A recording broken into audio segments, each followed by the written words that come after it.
Welcome! Today we'll explore the properties of equality in mathematics. These fundamental properties help us understand how equations work and how we can manipulate them. Let's start with the reflexive property. This property states that any number equals itself. In other words, it equals A. For example, 5 equals 5 and x equals x. Next is the symmetric property. If it equals B, then B equals A. The order doesn't matter. For instance, if 3 plus 2 equals 5, then 5 equals 3 plus 2. The transitive property states that if it equals B and B equals C, then it equals C. For example, if x equals y and y equals 10, then x must equal 10.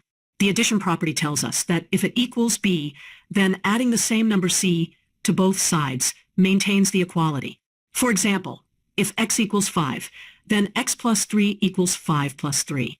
Similarly, the subtraction property states that if it equals B, then subtracting the same number C from both sides maintains the equality. If x equals 10, then x minus 4 equals 10 minus 4.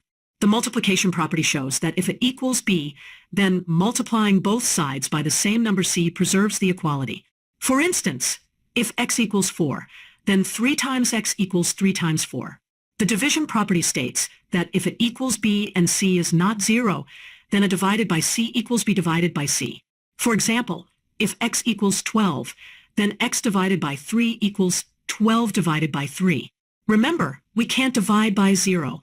Finally, let's look at the distributive property. This property states that a times the sum of B plus C equals a times B plus a times C. For example, 3 times the sum of x plus 2 equals 3 times x plus 3 times 2. This simplifies to 3x plus 6. These properties of equality are fundamental to algebra and mathematics in general.